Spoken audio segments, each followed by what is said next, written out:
Vamos dar sequência, então, ao estudo dos anfíbios, que são, então, os primeiros vertebrados a colonizar o ambiente terrestre. Então, eles são tetrápoda, com 4 patas, providos de pulmões. Então, diferentemente dos peixes, eles já habitam o ambiente mais terrestre, embora ainda dependam bastante do ambiente úmido, e muitos deles precisam da água para se reproduzir. Nós vamos continuar, então, falando um pouquinho sobre as características gerais do grupo. Em relação ao processo de alimentação dos anfíbios. Então, os anfíbios, de modo geral, são carnívoros. Eles vão se alimentar especialmente de pequenos invertebrados, predominantemente insetos. Então, no geral, eles não vão ter dentes muito desenvolvidos. Podem não ter ou ter dentes bem pequenininhos, apenas um serrilhado para poder segurar, né, e engolir a presa. O que eles têm de interessante, especialmente os anúrios, que são os sapos rãs-pererecas, eles têm a língua que ela é fixa pela ponta, então eles conseguem protrair, fazer com que essa parte da língua seja lançada para fora, de uma forma bastante eficiente. E como tem bastante muco, então eles conseguem capturar de uma forma bastante fácil, né, eficiente, a sua presa. Então, de modo geral, aqui eles são carnívoros. Lógico que as formas jovens que estão dentro da água, eles filtram a água, eles se alimentam mais de algas. Em relação ao tubo digestório, lógico que já faz um tempinho que nós estamos falando que os animais têm um tubo digestório completo, né, com boca terminando lá no finalzinho, uma abertura para o exterior, que pode ser o ânus, no caso aqui dos anfíbios é uma cloaca. Mas uma novidade aqui que nós vamos visualizar no tubo digestório dos anfíbios é que tem, então, a boca, faringe, que no adulto não tem mais aquelas fendas típicas que nós vimos lá dos cordados, que ainda aparecem nos peixes, então a faringe normal, usual, sem fendas no adulto, o esôfago, um estômago diferenciado, e vejam aqui a diferença, eles têm o intestino delgado, e aí surge, a partir desse grupo para frente, um intestino grosso, então antes da abertura, que no caso dos anfíbios é a cloaca. Então vejo aqui, intestino delgado, e segue mais um pedacinho que é o intestino grosso. O papel do intestino grosso na fisiologia do sistema digestório é principalmente a reabsorção de água do processo da digestão. Então, é mais uma forma dos anfíbios economizarem água. Lembre que agora eles estão no ambiente terrestre, embora úmido, eles não têm tanta água disponível quanto os peixes têm, né, já que eles moram lá dentro do ambiente aquático. Então, o intestino grosso vem para acrescentar, então, essa possibilidade de economizar água do processo. Em relação às trocas gasosas dos anfíbios, como nós já falamos, uma boa parte da respiração dos anfíbios, ela vai ser também pela pele, respiração cutânea, né? Lembra que nós falamos que a pele deles é mantida úmida, justamente, então, para facilitar esse processo de trocas gasosas. Então, é um complemento da respiração que é já pulmonar nos anfíbios. Então, a maioria deles vai ter realmente 2 pulmões e vai, então, fazer apenas um complemento da respiração por meio da captação do oxigênio através da pele e liberação do CO2. Algumas formas que são aquáticas, elas conseguem também fazer um pouco de respiração, trocas gasosas pela cavidade bucal, já que fica em contato com a água. Os pulmões dos anfíbios, se olhar aqui um pulmão, um par de pulmões aqui das salamandras e aqui de uma rã, a gente já percebe, inclusive, dentro do grupo, diferenças. Nesse caso, observem por dentro um pulmão de uma salamandra. Percebam que eles praticamente não têm divisões, então são alvéolos muito grandes. Olha aqui nas rãs já tem mais, tem vários compartimentos.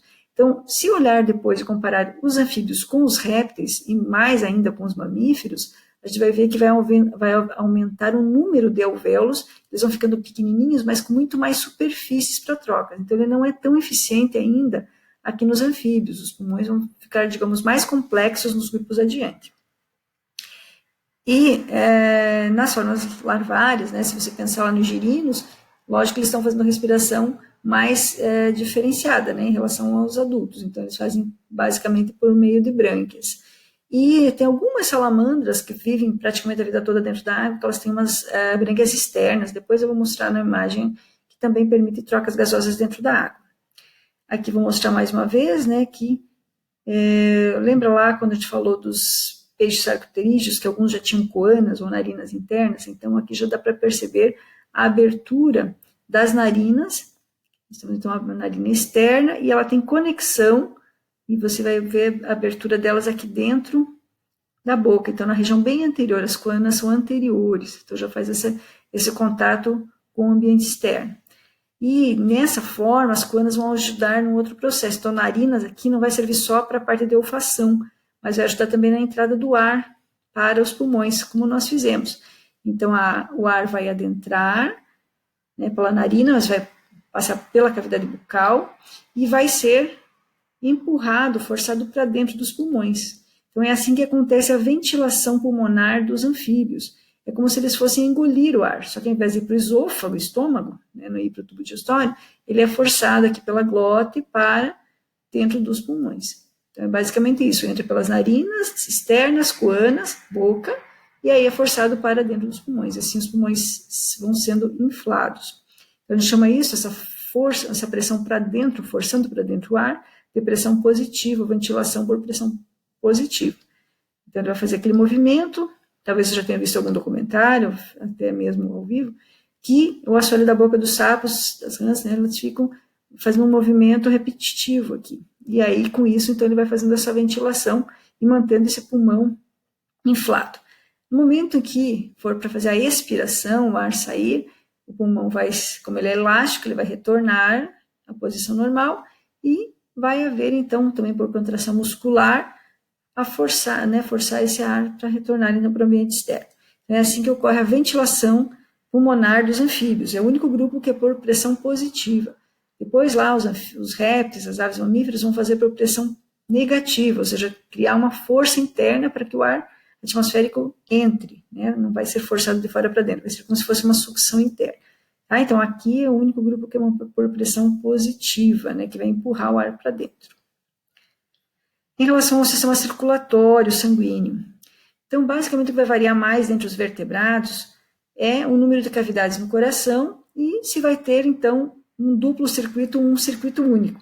Se lembrarem lá dos peixes, eles tinham apenas um átrio e um ventrículo, né, que compunham o coração, e o sangue venoso passava pelo coração e depois ia para a brânquia e depois para o corpo. Aqui, quando chegamos lá nos peixes pulmonados, lembra que já tinha um circuito específico para passar pelo pulmão?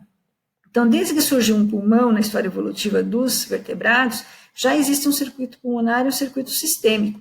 Então, aqui nós vamos visualizar, então, no coração do anfíbio, que ele tem dois compartimentos separados aqui, os dois, formando dois átrios, um átrio dividido por um septo, aqui vai estar entre uma parte um dos átrios e aqui o outro. E aqui um septo separando o direito e esquerdo. E um único ventrículo. Tá? Então, sempre que você olhar para o coração de um vertebrado, você está olhando para o coração do animal. Então, veja que aqui é o lado direito e o lado esquerdo. E aqui, então, nesse caso, os anfíbios ainda é um ventrículo único. O que vai acontecer? O sangue que vai chegar do corpo desoxigenado, ele vai chegar, está aqui por trás, representado por essa abertura aqui, que seria lá pelo vaso, né, por uma veia, e vai encher esse átrio direito. O que está representado em seta azul seria o sangue com pouco oxigênio, ou com mais gás carbônico. Então, ele passa por aqui e cai no ventrículo. Ao mesmo tempo, está vindo sangue lá dos pulmões, que já foi oxigenado, e também da pele, que chega do lado esquerdo. Então, aqui mostrando a abertura por onde o sangue está entrando, do lado esquerdo do coração, no átrio esquerdo, e vai passar para o ventrículo, que é o único. Perceba que os dois sangues aqui estão, ao mesmo tempo, passando pelo ventrículo. Mas, de certa forma, eles conseguem basicamente separar um pouco o circuito pulmonar e o circuito sistêmico. De que forma? Percebe que aqui esse sangue passou para esse cone arterial, esse vaso sanguíneo que está aqui mostrando, saindo do ventrículo, pelo lado de uma prega, e o sangue oxigenado passando pelo outro lado da prega. Então, o vaso é que é dividido em dois, dentro aqui do coração do anfíbio, esse cone arterial. Então, basicamente, ele consegue já, de certa forma, separar os dois circuitos. Então, o sangue que veio desoxigenado aqui, vai passar por aqui e vai para onde? Para a pele e pulmões. Então, está em azulzinho aqui. E o sangue que veio já oxigenado vai passar por aqui, pelo outro lado da prega, e vai seguir para o corpo todo, por esses outros vasos aqui. Certo? Então, por mais que existam, então, ainda apenas dois átrios em um único ventrículo, já existe uma boa separação aqui de sangue entre o lado direito e esquerdo dos circuitos. De modo que nós vamos ter, como a gente já viu lá nos peixes pulmonados também, um circuito, então, que vai fazer aquele circuito curtinho, que é pulmões e pele, retornando ao coração, e um circuito que vai do coração para o corpo todo, todos os tecidos retornam ao coração. Então, os circuitos vão ser parecidos com o nosso, mas a gente diz que ainda é uma circulação dupla, porque tem os dois circuitos, né, a grande e a pequena circulação, mas incompleto porque falta, então, uma divisão aqui no ventrículo do coração. Certo? Então, basicamente, há uma boa separação já do sangue. A excreção principal dos anfíbios no adulto é ureia. Veja que é diferente dos peixes ósseos, que nós vimos que era amônia. Aqui, o que vai acontecer é que nas formas larvárias, as que estão dentro da água, o produto de excreção é amônia. Só que lembra que a amônia é bem tóxica, então ela precisa de muita água para dissolver, para poder levar embora. Então, o produto que vem lá do resíduo metabólico, que nos anfíbios vai ser convertido, então, a amônia em ureia no indivíduo adulto, para que ela possa ser liberada com menos toxicidade, porque ela é convertida, então, é amônia em ureia, e gaste menos água. Então, é mais uma adaptação ao ambiente terrestre. Então, ao invés de ser amônia, ele vai liberar na forma de ureia, que ela gasta menos água, então, no processo. Embora seja um pouco mais custoso, né, para as células fazer ureia a partir da amônia. Os anfíbios têm, né, um par de rins, aquele já é mais funcional do que lá nos peixes, ainda mostra aqui, né, então, esse par de rins, e a ligação que ele tem aqui no indivíduo masculino, né, no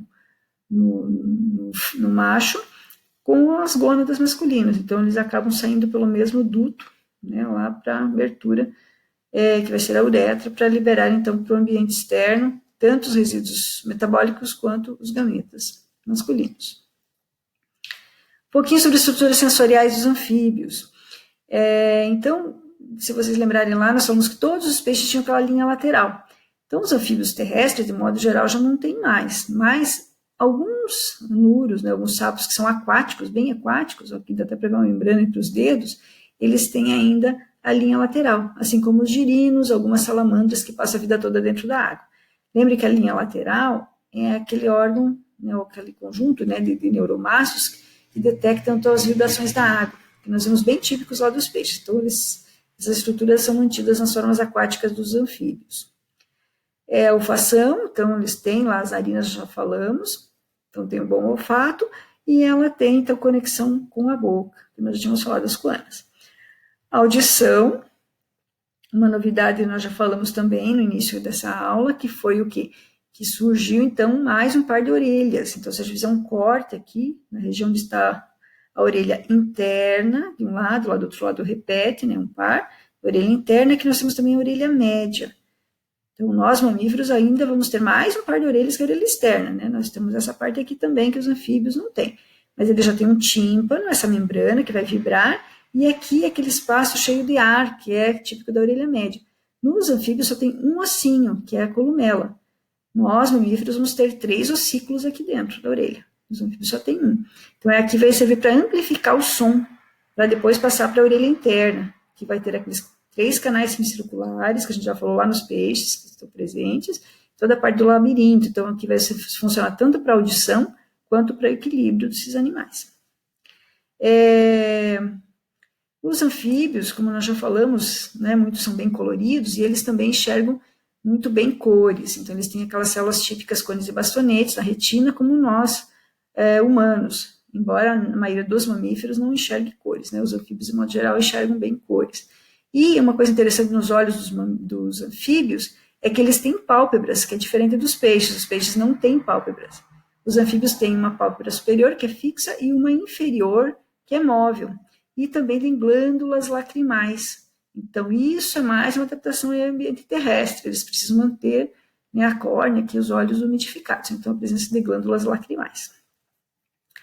Uma coisa bem interessante, especialmente nos anuros, os anfíbios anuros, é a capacidade de vocalizar o coachar típico dos sapos, especialmente sapos machos. Mas nós temos também presença, né, desses mesmos órgãos que permitem a vocalização dos machos também presentes nas fêmeas, embora menos desenvolvidos. Então, são as pregas ou cordas vocais na laringe que permitem a emissão dos sons, assim como nós, mamíferos. Né, nós falamos, os mamíferos que emitem som, então tem lá na laringe essas pregas, essas dobras, que ocorrem, então, quando o ar, né, que sai da respiração passa por essas pregas que emitem o som.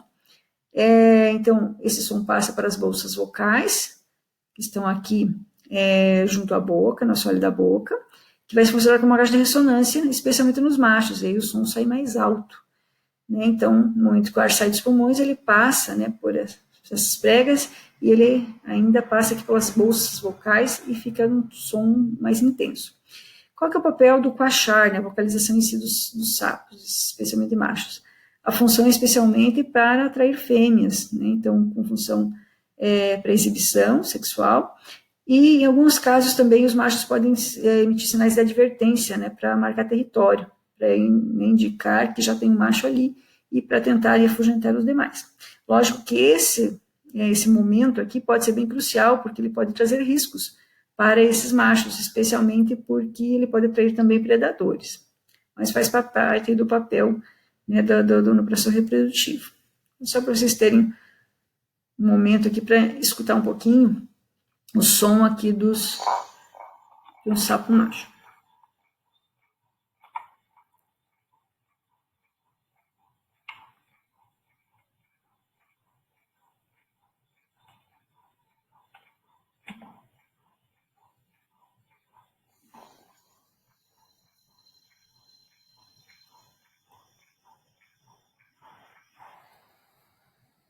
Certo? Então, para vocês terem uma ideia, então, seria o quachar aí de um anfíbio. E nos aspectos reprodutivos dos anfíbios, vamos olhar aqui principalmente os anuros, que é o que é mais típico aqui na região, né, no hemisfério sul, no Brasil, o que a gente tem mais são os anuros, que são os sapos, são as pererecas. Então, em que o adulto vive no ambiente terrestre úmido, mas no momento reprodutivo eles precisam retornar ao ambiente aquático para poder reproduzir. Então, aqui mostra um ciclo bem típico de um anfíbio anuro, então aqui é uma rã, mostrando então a fêmea, que é maior que o macho, e o momento da cópula. Então, o que existe exatamente não é uma transferência, né, direta, e não vai ter fertilização interna. O que acontece é o que a gente chama de amplexo, em que o macho abraça a fêmea, como se fosse um abraço nupcial, eles chamam então o termo mais técnico é amplexo, e no momento que a fêmea vai liberando os óvulos na água, o macho também libera os espermatozoides, e aí ocorre a fertilização externa. Então, isso é típico dos anuros. Então, sapos rãs pererecas, então a fertilização ocorre fora do corpo, embora exista, então, esse amplexo. Aí forma o zigoto e se desenvolve uma larva, que é o girino, né, que passa um bom tempo aí dentro da água e sofrendo a metamorfose. Então, inicialmente, ele tem cauda, ele vai ter brânquias externas e internas, e aí ele vai regredindo cauda e vai surgindo, então, os membros, para depois vir, então, no ambiente terrestre. Então, esse é um ciclo típico de um anuro. Às vezes, né, nós temos aqui situações em que não ocorre exatamente dentro da água, mas nas margens da água, e pode ocorrer, então, essa fertilização em cima de algumas folhas, e depois cair na água e formar um girininho aquático também. Então, isso é muito típico dos anuros. Agora, na salamandra já é um pouco diferente. O que acontece é uma transferência indireta, né, dos espermatozoides do macho para a fêmea por meio de espermatóforos. Então, o macho deposita um pacotinho de espermatozoides, né, que a gente chama de espermatozoides, no solo úmido, e ele atrai a fêmea para cima desse espermatóforo e ela captura, né, esse espermatóforo para dentro da sua cloaca. E a fertilização nas salamandras, embora não ocorra cópula propriamente dita, ocorre a fertilização interna. Então é um pouco diferente dos anuros. E naquelas cecílias ou cobras cegas, como elas se lembram que elas são fossoriais em grande parte, e aí é difícil, né, e ainda por cima não enxergam, elas têm os olhos degenerados. Então, no momento que elas se encontram, macho e fêmea, então é importante que ocorra o quê? A cópula, para que ocorra, então, uma garantia de que vai haver, então, fertilização. Então, copula, o macho, inclusive, tem órgão peniano, e a fertilização interna, e aí o que acontece é que elas podem pôr pequenos ovos, ou muitas vezes incubar, né, ficar com o indivíduo dentro, desenvolvendo dentro do corpo da fêmea. E aí o desenvolvimento é direto, nesse caso não vai formar a forma de girino, especialmente então porque ocorre dentro de um ovo ou dentro do corpo da mãe. Então, são 3 processos diferenciados aqui de reprodução dos anfíbios. Algumas particularidades aqui, tem algumas pererecas, por exemplo, como eu falei, que formam esses ninhos, ou essas desovas, né, que ficam então aderidas à vegetação próximas ao seu ambiente aquático, e depois esses girinos em formação vão para a água, né, e continuam o desenvolvimento lá na água. Algumas pererecas formam esses ninhos de espuma, em poças que estão quase, muitas vezes, secando. E temos também alguns casos de cuidados parentais. Aqui tem uma perereca, que eles chamam de perereca marsupial, que ela tem umas pequenas dobrinhas na pele, na região dorsal, e ela incuba os filhotinhos ali. Aqui, nesse caso, né, dentro muitas vezes do estômago, ou da própria assoalho da boca, pode existir, então, uma proteção dos filhotinhos. Então, esses indivíduos não vão se alimentar enquanto ele estiver com o filhote aqui, então, em desenvolvimento. Mais umas imagens dessas pererecas marsupiais. Essa aqui é uma perereca típica de áreas mais urbanas, elas ficam muito próximas a residências, às vezes dentro de ambientes úmidos, banheiros, né, regiões mais rurais, é muito comum essa espécie aqui, que é Sinax catarini, que é aqui do sul do Brasil. Aqui também mais um exemplo de uma pererequinha marsupial. E o sapo-aru, que é um sapo aquático, veja que tem as patinhas aqui com membranas, em que também ocorre a fertilização e depois fica no dorso do indivíduo adulto, nas pregas vão haver então um processo de incubação, certo? Então aqui nós temos algumas ideias de como funciona então o processo de reprodução dos anfíbios. Veja que eles dependem muito do ambiente aquático para a reprodução. Então no próximo momento, agora nós vamos falar um pouquinho ainda sobre cada uma das ordens dentro da classe anfíbia. Então até logo.